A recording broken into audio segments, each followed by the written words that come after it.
Oke, malam ini kita bakal menelusuri salah satu tempat paling legendaris dan, paling menakutkan di Jakarta.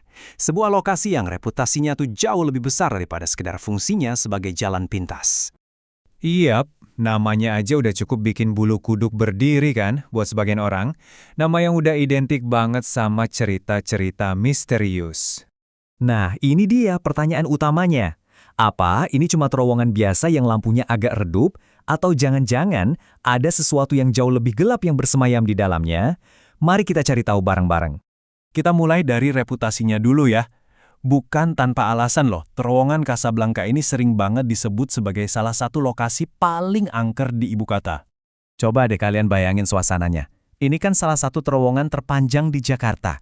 Dindingnya tuh kotor, berdebu, pencahayaannya remang-remang, seolah-olah sengaja didesain buat bikin kita takut.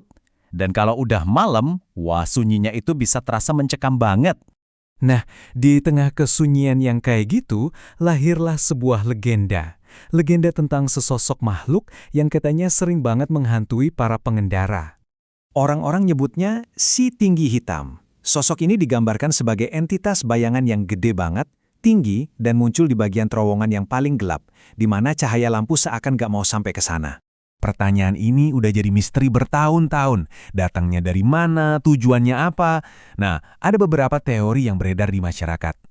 Jadi ada dua teori utama nih soal asal-usulnya. Teori pertama bilang kalau itu adalah arwah gentayangan seorang pekerja yang meninggal secara tragis pas pembangunan terowongan. Teori kedua, yang mungkin lebih serem, bilang kalau itu adalah makhluk mistis purba yang emang udah jaga tanah itu dari dulu dan merasa terganggu sama pembangunan. Mana yang benar? Nah, itu dia misterinya. Tapi, terlepas dari asalnya dari mana, laporan soal penampakan dan gangguan aneh itu terus saja muncul. Coba deh kita lihat beberapa pengalaman paling umum yang sering diceritain sama orang-orang yang pernah lewat sana. Pengalaman yang paling sering banget kejadian tuh ini, sesosok bayangan hitam raksasa tiba-tiba aja melesat nyebrang jalan, bikin siapapun yang lagi nyetir pasti kaget dan ngerem mendadak. Penampakannya singkat, tapi jelas bikin jantungan dan bahaya banget. Gangguan lain yang gak kalah terkenal adalah mesin kendaraan yang tiba-tiba mati tanpa sebab. Anehnya, mobil atau motor yang kondisinya prima, bahkan baru dari bengkel, bisa aja mogok pas di tengah kegelapan terowongan. Terus ada fenomena yang paling gak masuk akal. Beberapa pengendara ngaku ngerasain hembusan angin dingin yang kenceng banget.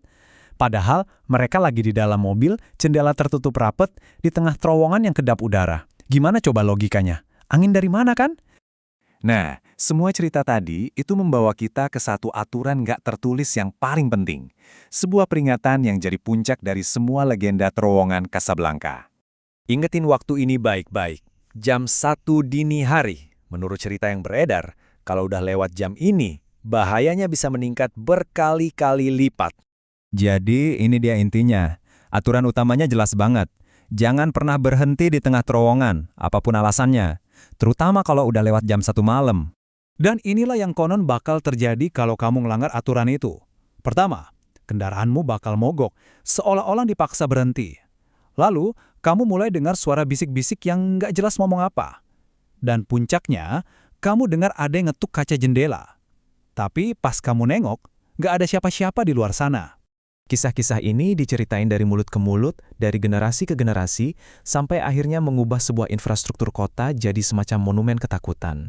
Jadi, setelah dengerin semua ini, pertanyaannya kembali ke kalian.